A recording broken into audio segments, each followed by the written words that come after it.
Au-dessus des puissances, au-dessus des rois, au-dessus de la nature et de la création,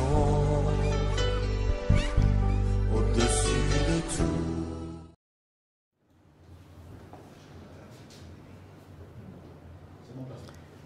Bonjour bien-aimés en Christ et restez bénis depuis chez vous. Merci encore d'être connectés à l'église locale de Siban 3PK8 de l'EIACMG. Et nous venons encore bénir le Seigneur qui nous fait la grâce, l'opportunité, n'est-ce pas, d'être debout et de parler, n'est-ce pas, à son nom.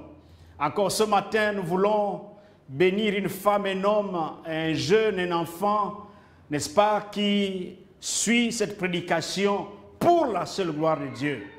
Alors nous allons ensemble recommander ces moments entre les mains du Seigneur pour qu'il nous conduise et nous dirige selon sa volonté. Prions ensemble, Seigneur.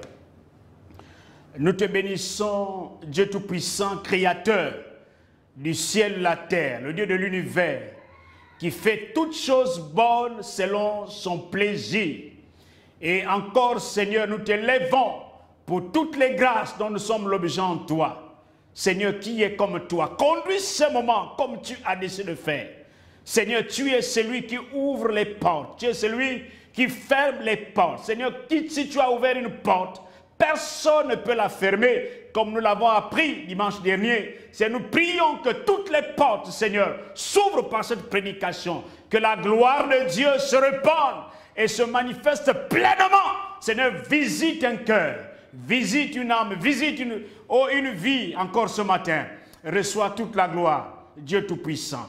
Que ton règne vienne, que ta volonté soit faite, Seigneur, sur cette parole comme elle est dans le ciel. Dans le nom de Jésus. Amen. Alors, nous bénissons Dieu. Nous allons voir ce matin notre thème, comment garantir notre vie au prochain retour de Jésus-Christ.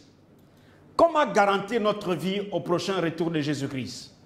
Bien-aimés frères, beaucoup d'événements nous amènent à nous entretenir sur cette thématique parce qu'il est important que le chrétien, n'est-ce pas, dans toute sa globalité, puisse prendre soin de sa vie, soin de sa foi, prenne possession, n'est-ce pas, de toutes les grâces qui sont à sa portée pour garantir sa foi, pour garantir sa vie chrétienne, pour garantir, n'est-ce pas, son âme, de manière à ce que, quand le Seigneur va revenir, qu'il le trouve prêt. Alléluia. Alors, nous sommes en train de vivre une période prophétique, bien-aimés frères, n'est-ce pas, d'extrême importance aujourd'hui. Dans le calendrier de Dieu, c'est la fin de temps. Et nous voyons tout ceci, nous voyons tous ces événements dans le monde. Et nous comprenons que ce sont des événements importants à lire pour comprendre que nous avons besoin d'être prêts, n'est-ce pas, au retour de Jésus-Christ. L'enlèvement de l'Église fait précisément partie de ce plan divin.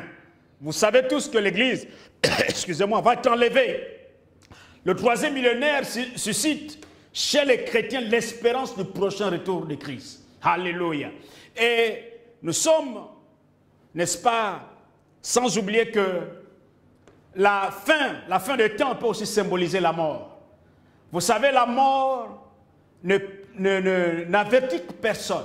La mort vient quand elle pense, quand elle le veut. La mort peut te saisir. Quel que soit ton niveau intellectuel, quelle que soit ta position sociale, quelle que soit la couleur de ta peau, la mort te saisit. Donc la mort est imprévisible. Voilà pourquoi nous devons garantir notre vie, n'est-ce pas, avant que la mort ou le retour de Jésus-Christ soit manifeste. Parce qu'il est important. Nous faisons beaucoup de choses. Est-ce que nous sommes prêts? Si la mort venait à nous attraper, ou alors Jésus revenait aujourd'hui, est-ce que nous sommes prêts? Voilà pourquoi nous voulons nous édifier ce matin, bien-aimés frères. Nous voulons comprendre que la vie chrétienne est comme un bébé que nous avons mis au monde et qui a besoin d'entretien, qui a besoin de prendre soin, l'habiller, n'est-ce pas, le nourrir, le soigner. La foi chrétienne doit être entretenue. Un chrétien ne vit pas n'importe comment, il ne mange pas n'importe quoi, il ne voit pas n'importe quoi, parce qu'il a une vie à entretenir. Le christianisme est une vie, c'est Christ en vous. Alléluia. Alors, nous allons voir, bien-aimés frères, que Jésus a quitté cette terre Il a promis qu'il va revenir. Alléluia. Jésus a promis qu'il va revenir un jour et il nous amènera avec lui dans le royaume de Dieu. C'est clair et c'est net, Jésus va revenir.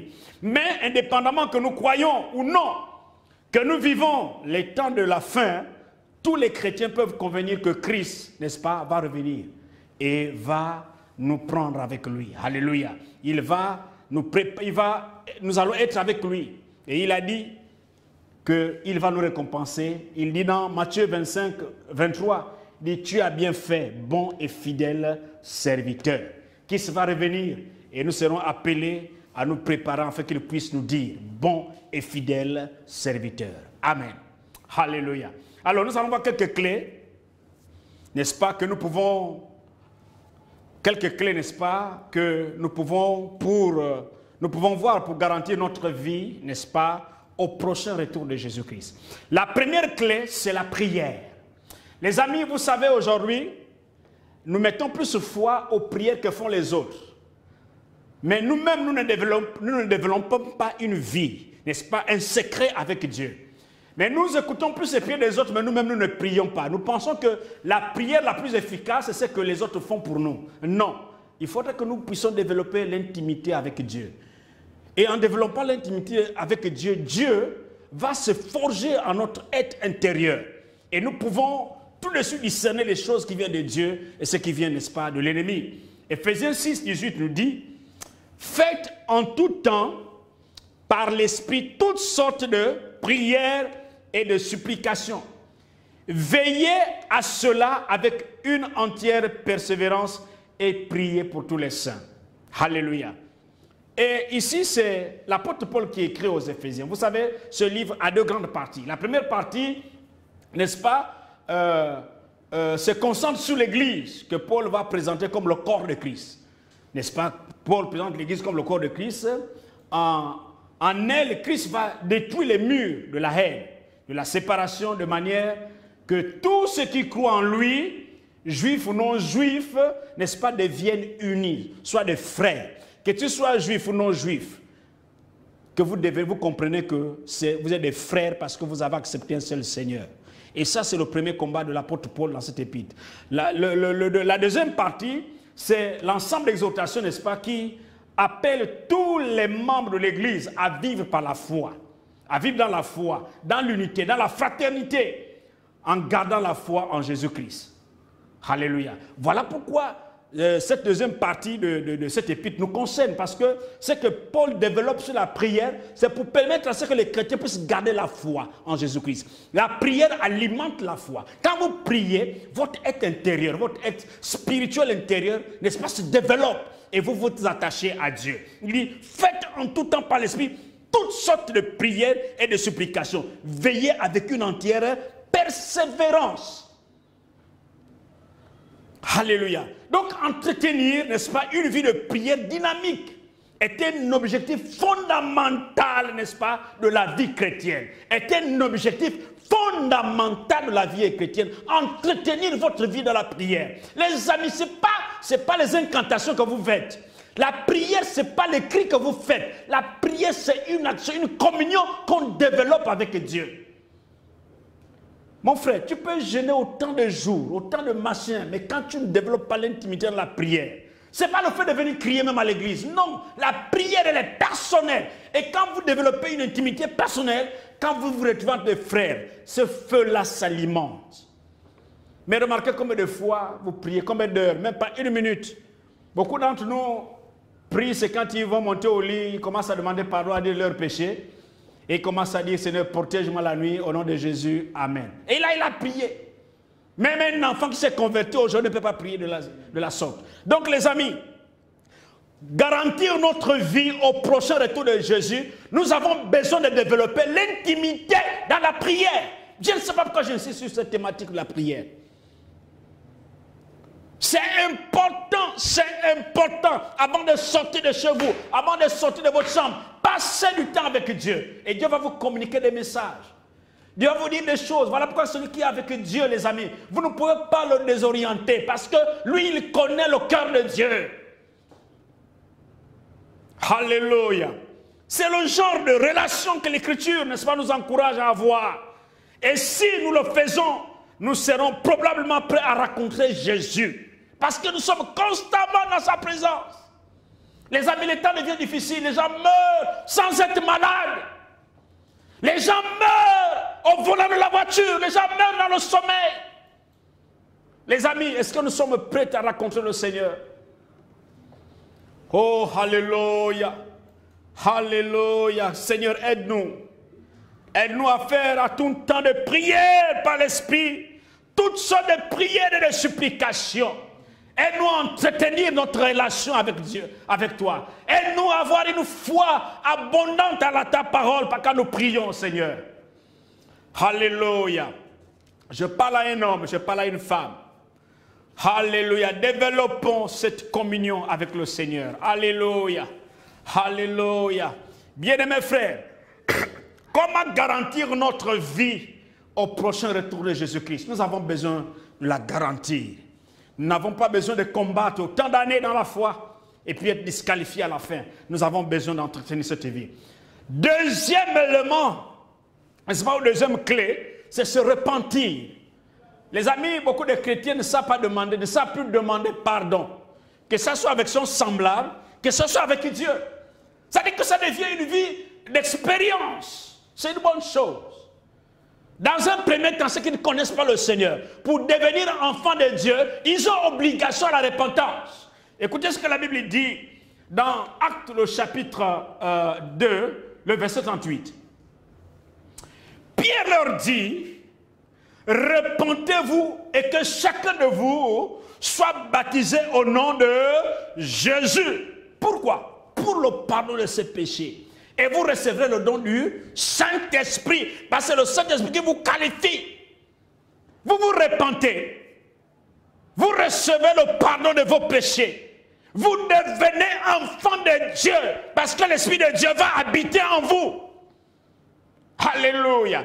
Donc, pour garantir votre vie au prochain retour de Jésus-Christ, vous avez besoin de vous repentir pour être dans l'avion avec Jésus quand il va revenir. Alléluia.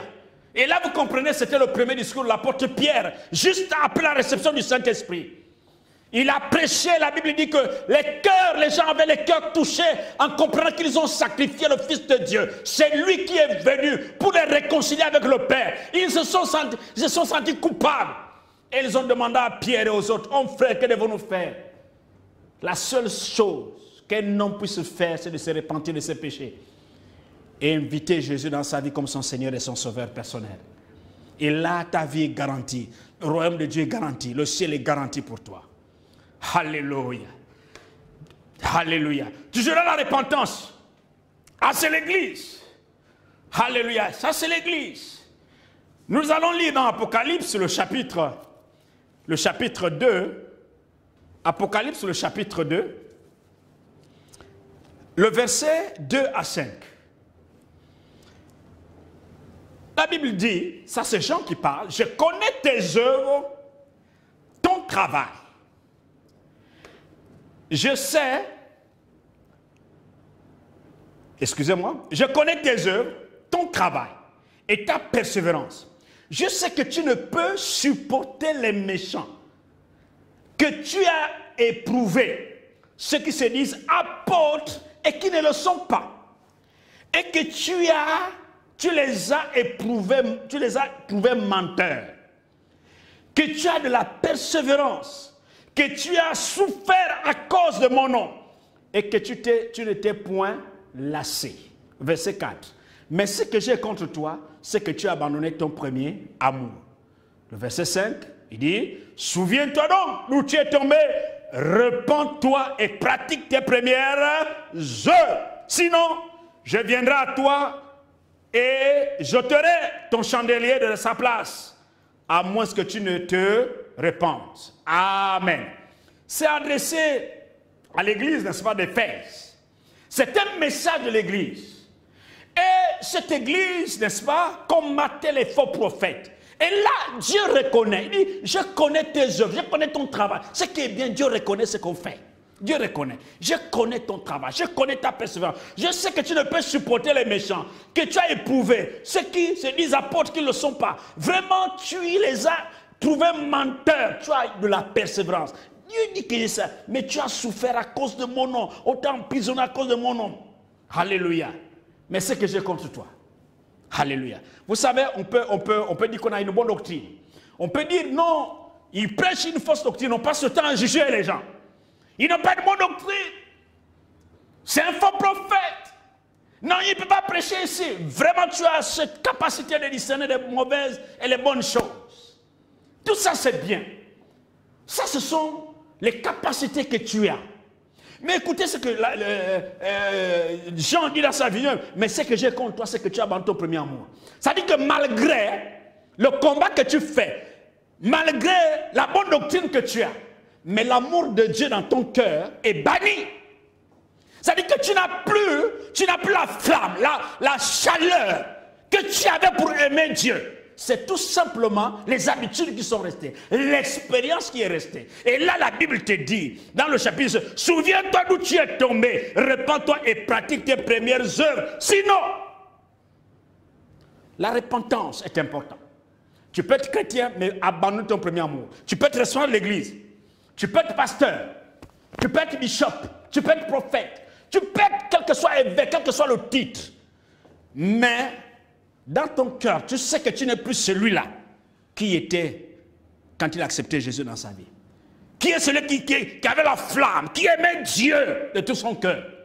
Mais pas celui qui se limite aux règles. La doctrine de mon église. Il limite à l'expérience.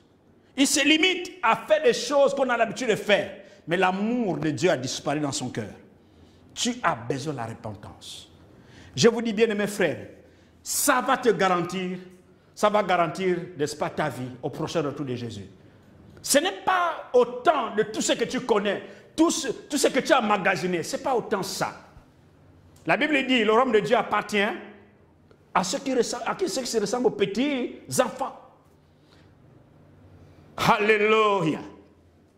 Gloire à Jésus. Donc la repentance n'est pas seulement s'excuser pour son péché, mais c'est aussi la transmission à ces derniers la transmission de ces derniers vers Dieu. C'est important. C'est se repentir pour aller vers Dieu. C'est important. La repentance demande de l'humilité. Et c'est l'une des premières étapes pour établir le lien.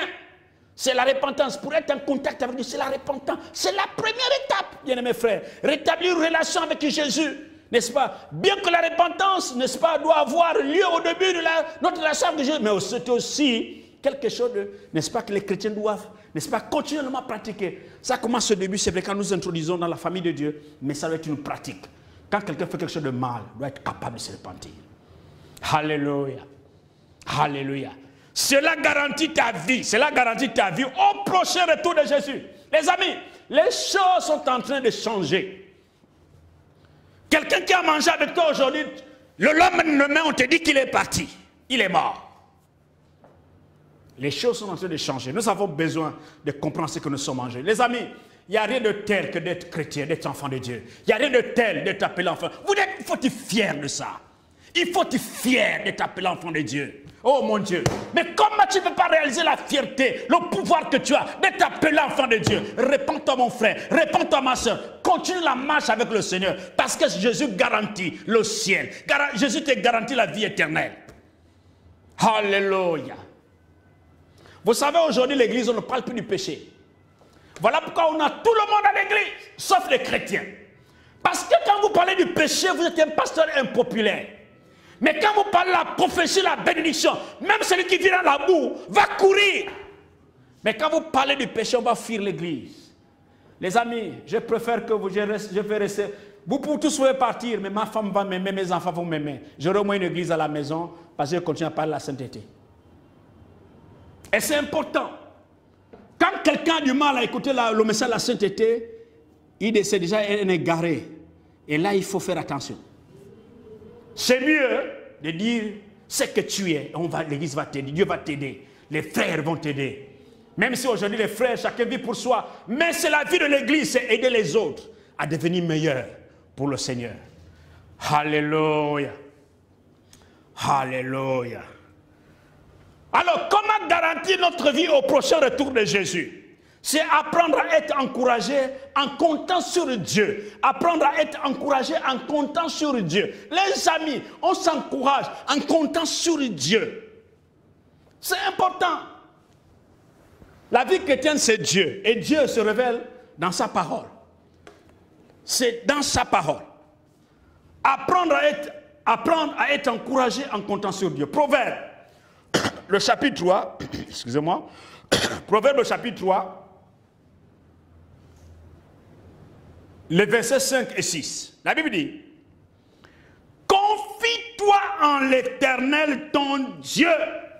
Alléluia. Confie-toi en l'Éternel de tout ton cœur. Autant pour moi. Confie-toi en l'Éternel de tout ton cœur. Et ne t'appuie pas sur la sagesse, sur ta sagesse. Je reprends. Confie-toi en l'Éternel de tout ton cœur. Ne t'appuie pas sur ta sagesse, reconnais-le dans toutes tes voies et il aplanira tes sentiers. Alléluia. Apprendre à être encouragé en comptant sur le Seigneur. C'est important. Confie-toi en l'Éternel de tout ton cœur. Et ne t'appuie pas sur ta sagesse. Laisse ta sagesse. Laisse ta sagesse. Reconnais Dieu dans tes voies et il va aplanir tes sentiers. C'est important. Reconnais Dieu. Dieu va aplanir. Dieu va aplanir. Dieu va aplanir. Mais ne compte pas sur ce que tu connais. Ne compte pas sur toi-même. Ce que tu as appris. Compte sur Dieu. Là où c'est difficile, Dieu va aplanir les sentiers. Alléluia. Jean 16, 33. La Bible dit, je vous ai dit ces choses afin que vous ayez la paix en moi. Vous aurez des tribulations dans le monde, mais prenez courage car j'ai vaincu le monde. Ça c'est Jésus qui parle. Il ne nous a pas dit que ça va être facile, mais il y aura des tribulations. Le coronavirus c'est une tribulation dans le monde. Ce virus trouble le monde entier, a mis l'économie du monde entier à terre. C'est une grande tribulation. Mais Jésus nous dit, prenez courage, j'ai vaincu le monde. Alléluia. Donc, nous n'allons pas, n'est-ce pas, reculer parce qu'il y a la pandémie, parce qu'il y a des choses, n'est-ce pas, qui ne vont pas bien dans le monde. Non, les amis, nous devons garantir notre vie. C'est important. Nous devons garantir notre vie au prochain retour de Christ. Donc les événements comme ça, nous devons tout simplement faire quoi? Apprendre à être encouragé par ce que dit Dieu. On doit compter sur Dieu. Qu'est-ce que Dieu nous dit? Écoutez ce que Dieu nous dit. Il y aura les tribulations. Mais prenez courage, moi j'ai vaincu le monde. Ésaïe 41, 10, il dit, ne crains rien, car je suis avec toi. Oh, alléluia. Il dit, je suis avec toi. Un enfant de Dieu doit prendre conscience que Dieu est avec lui. Il dit, ne crains pas, je suis avec toi. Il y a des tribulations dans le monde, mais je suis avec toi. Tu n'es pas seul. Pourquoi tu penses que tu es seul? Parce que tu souffres. Parce que les choses ne vont pas bien autour de toi. Et tu penses que Dieu n'est pas avec toi. Non, ne crains pas, je suis avec toi. Ne promène pas de regard inquiet, car je suis ton Dieu. Tu n'as pas d'autre Dieu, il n'y a que le Dieu qui a créé le ciel et la terre. Ne promène pas les regards inquiets, ne cherche pas un autre Dieu. Tu n'as qu'un seul Dieu. Je te fortifie. Je viens à ton secours. Je te soutiens de ma droite triomphante. Alléluia. J'aime si quelqu'un allait dire amen. Il dit, je viens à ton secours. Je te fortifie. Je viens à ton secours. Donc ne promène pas les regards et ne cherche pas un autre Dieu. Je suis là avec toi. Je suis présent. Ce ne sont pas les sensations qui confirment que Dieu est avec toi ou non. Non, c'est la foi. C'est toi. Si tu ne crois pas que Dieu est avec toi, Dieu n'est pas avec toi. Ce n'est pas parce que tu trembles, parce que tu as prié, tu ne sens pas un mouvement. Non, ce n'est pas ce qui confirme, c'est ce que toi-même tu crois. Qu'est-ce que tu crois? Il dit, ne promène pas les regards inquiets. Je suis avec toi. Je te soutiendrai. Alléluia.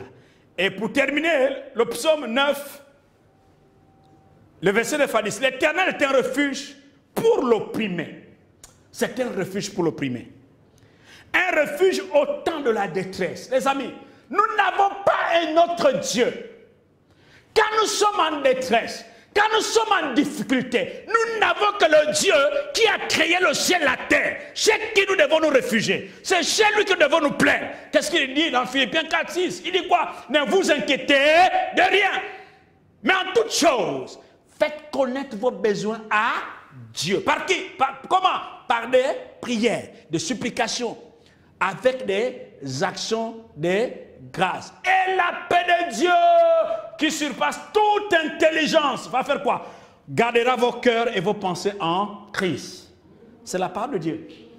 Il dit, la paix de Dieu qui surpasse toute intelligence va garder ton cœur et tes pensées en Jésus. C'est-à-dire que pour que tu réagisses au moment difficile, tu réagisses dans le bon sens, selon Dieu. Que Satan ne t'occupe, que Satan ne t'amène pas à gauche ni à droite. Est-ce que tu peux dire amen? L'Éternel est un refuge pour l'opprimé. Un refuge au temps de la détresse. Ceux qui connaissent ton nom se confient en toi. Est-ce que tu connais le nom de Dieu? Si tu connais le nom de Dieu, tu te confies en qui? En Dieu. Parce que tu connais son nom. Alléluia. Car tu n'abandonnes pas ceux qui te cherchent. Oh mon Dieu, David. Oh mon Dieu. Il n'abandonne pas ceux qui le cherchent. Jamais. Il est là. Donc, je ne sais pas ce qui se passe. Mais Dieu est là. Tu as perdu l'emploi à cause de cette pandémie. Non. Demande à Dieu, trouve-toi quelque chose. Dis que Dieu a quelque chose pour toi, mais tu ne te vois pas ça. Tu penses qu'on va forcément t'appeler, mais tu peux utiliser tout ce que Dieu t'a donné. Dieu a donné la capacité à chacun de nous. Dieu nous a donné, n'est-ce pas, toutes les capacités nécessaires de nous reproduire. Et Dieu peut faire des choses dans ta vie. Tout simplement saisis l'opportunité que Dieu te donne. Alléluia. Alors bien aimés frères et sœurs en Christ, nous voulons ce matin, nous sommes entretenus autour de ces trois, n'est-ce pas, clés, ou des trois éléments importants pour garantir, n'est-ce pas, notre vie, n'est-ce pas, au retour de Jésus-Christ. Donc nous avons parlé de la prière, qui est un aspect important pour entretenir notre vie, pour entretenir, n'est-ce pas, notre cœur, pour entretenir notre relation avec le Seigneur. C'est important. Parce que si nous ne le faisons pas, il va être difficile que nous gardions la communion avec le Seigneur. Deuxièmement, nous avons dit que la repentance est à deux niveaux. À celui qui ne connaissait pas le Seigneur, pour qu'il connaisse le Seigneur, en fait, qu'il soit prêt pour rencontrer le Seigneur. Et celui qui connaît le Seigneur doit se repentir, parce qu'il doit garder le premier amour qu'il a reçu de la part de Dieu. Alléluia. Et troisièmement, nous avons appris à apprendre à être encouragé, n'est-ce pas, en comptant sur Dieu. C'est important. On a des difficultés, mais on doit compter sur Dieu. Et c'est ce qui a fait la différence de David avec Goliath. Lui, il comptait sur Dieu. Alléluia. Et Samuel comptait sur ses armes, mais lui, il comptait sur Dieu.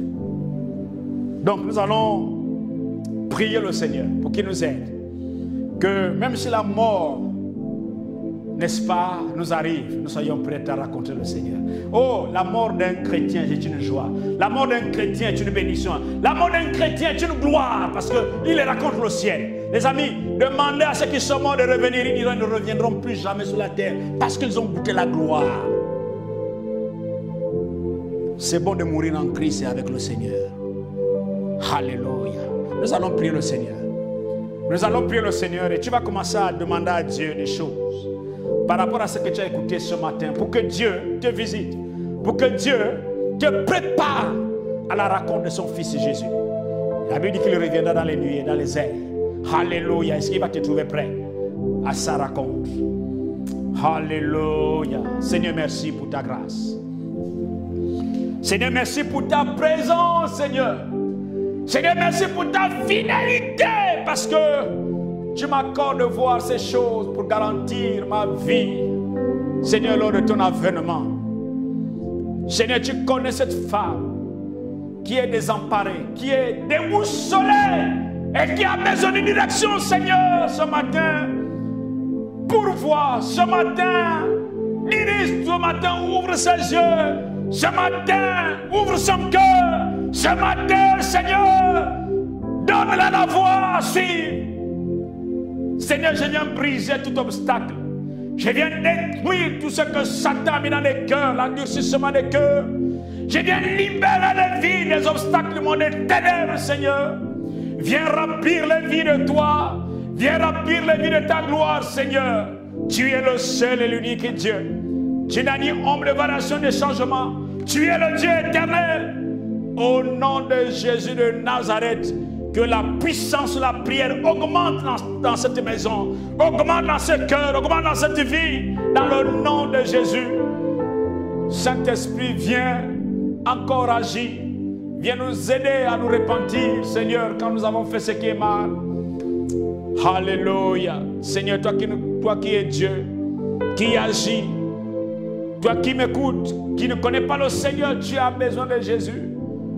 Ouvre ton cœur au Seigneur ce matin, afin qu'il rentre en toi et que tu deviennes enfant de Dieu.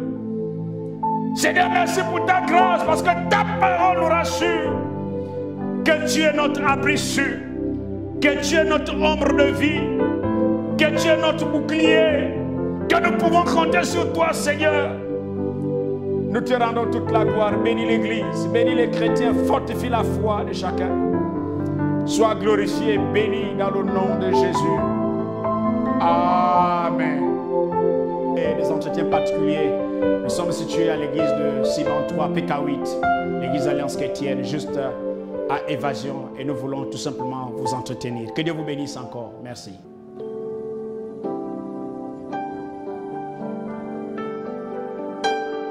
Au-dessus des puissances, au-dessus de la nature et de la création,